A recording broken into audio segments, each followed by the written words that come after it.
నమస్తే ఫ్రెండ్స్. కూటమి ప్రభుత్వం 12వ తారీఖున అమ్మకు వందనం పథకం కింద డబ్బులు తల్లుల ఖాతాలో జమ చేసింది. అయితే కొంతమంది వచ్చాయని అన్నారు, కొంతమంది రాలేదన్నారు. అయితే మెజారిటీ ప్రజలు చాలా ఆనందంగా ఉన్నారు. ఇక్కడ నాకు బాగా కిక్కిచ్చిన విషయం ఏంటంటే, కొంతమంది ఇళ్లల్లో 4 పిల్లలకి, 5 పిల్లలకి, 3 పిల్లలకు కూడా పుట్టినాయి, డబ్బులు వచ్చినాయి. అయితే అసలుకి బాగా సోషల్ మీడియాలో హల్చల్ చేస్తున్న న్యూస్ ఏంటంటే, అన్నమయ్య జిల్లాలో ఒక ముస్లిం ఫ్యామిలీకి 3 తోడుకోళ్ళు ఉన్నారంట. వాళ్ళందరూ ఉమ్మడి ఫ్యామిలీగా ఉంటున్నారు. 12 మంది పిల్లలకి 1,56,000 రూపాయలు వచ్చినాయి. అసలు ఇంకా వాళ్ళైతే పండగ. మనం సంవత్సరం మొత్తం ఒక 10 ఎకరాలు పొలం వేసినా అంత డబ్బు రాదు. వాళ్ళు అసలు పండగ చేసుకునే వాళ్ళు ఆనందపడిపోతున్నారు.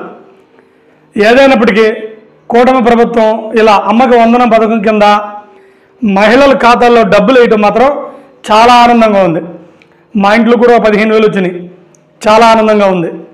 అయితే ఇక్కడే కొంతమంది పనికిమాలిన నేతలు ఉంటారుగా, వాళ్ళు ఇప్పుడు కొంతమందికి వచ్చాయండి, ఇద్దరికి, 3కి, 4కి, 5కి వచ్చినాయి, మరి వాళ్ళు టీడీపీకి ఓటేసారో లేదో, అలా వేయకూడదు కదా చంద్రబాబు నాయుడు గారిని కొంతమంది పనికిమాలిన వాళ్ళు ఉన్నారు. వాళ్ళు అలా అంటున్నారు. అది తప్పది. ఒక లీడర్ అంటే ఒక లీడర్ ఇచ్చిన ప్రామిస్కి చేసి పడేయటమే. అది మనకు ఓటేసిన వాళ్ళకి పడ్డాయా, మనకు ఓటు వేయని వాళ్ళకి పడ్డాయా, ఆయన్ని చూడకూడదు. జగన్మోహన్ రెడ్డి గారు కూడా లాస్ట్ గవర్నమెంట్ అప్పుడు అందరికీ పథకాలు అందించారు. అలాగనే చంద్రబాబు నాయుడు గారు అందిస్తున్నారు, అలాగే అందించాలి.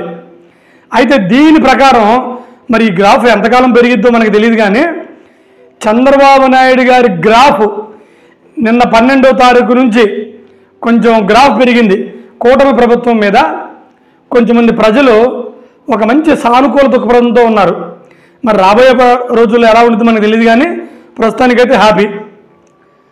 వాళ్ళందరూ అలాగే హ్యాపీగా ఉండాలని, కూటమి ప్రభుత్వం తను అనుకున్న సూపర్ 6 పథకాలు నెరవేర్చి ప్రజలకు మేలు చేయాలని మనస్ఫూర్తిగా కోరుకుంటూ సెలవు తీసుకుంటున్నాను.